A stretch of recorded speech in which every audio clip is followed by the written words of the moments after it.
Hello, you are welcome to FredExcel. In today's video, we are going to take you through how to use Excel tables.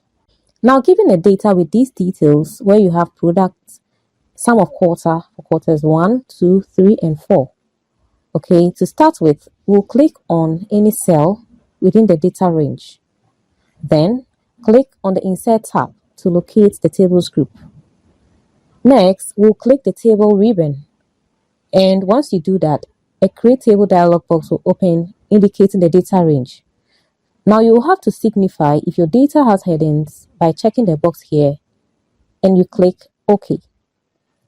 Now you click on the Select All button here to select the entire worksheet and double click on the right side of any of the column headers here, okay, to adjust the column width to fit the largest entry in the various columns. Okay, now you click on any cell in the table here to activate the Table Tools tab.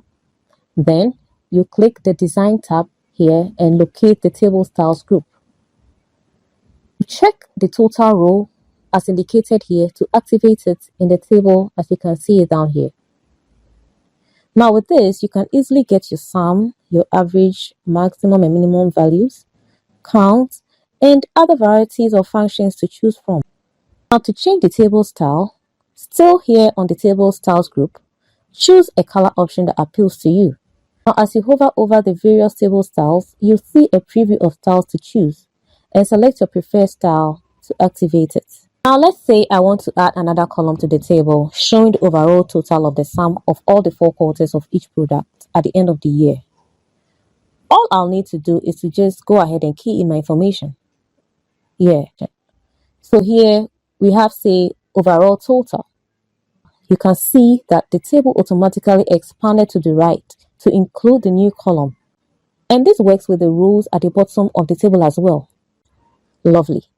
To get the total, click on cell F2 and press the Alt and equal to keys on your keyboard to get the sum. Then press Enter.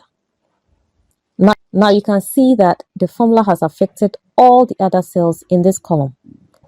So we can go ahead and format our values now. Let's select the applicable cells here. All right. And at the number group in the Home tab, select currency. So we are going to be using the Ghana cedis currency. So we search for our currency and select Ghana cedis. Then click OK. And voila, your values have been formatted to your preferred currency. Now to increase or decrease decimals, all you have to do is to just click on this decimal icon in the number group, either to the left or right. But here we want to decrease our decimal, so we click on the right decimal ribbon and adjust your values for you. Awesome. So now let's uncheck the total row for now and add another row to our table. So here, let's say I enter Philomix. And here you go, another row is automatically created. So I'll just enter my values for the various quarters and see what happens to my data. You'll notice it automatically applied the format. The CD sign, the decimal, and the overall total was automatically generated. Using tables really saves you lots of time from having to manually format each component of the table. You can easily adjust your data with just few clicks. So moving on, we can also easily find and remove duplicates. So from our data sets, we'll click on any cell in the table once again, and then the Table Tools tab will be activated.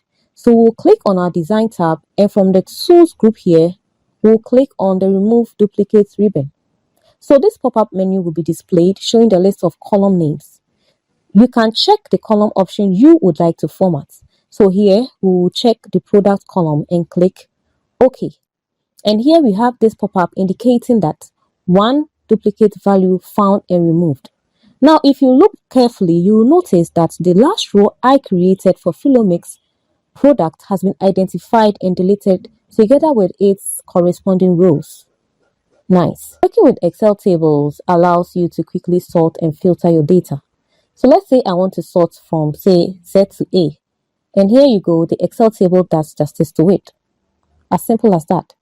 I can also filter, say, the products with 0 balances at the end of the first quarter. And the table extracts it nicely for me. So that is the beauty of using Excel tables. Thank you for joining in and see you in our next video. And please don't forget to like, comment, subscribe and follow us on all our social media platforms.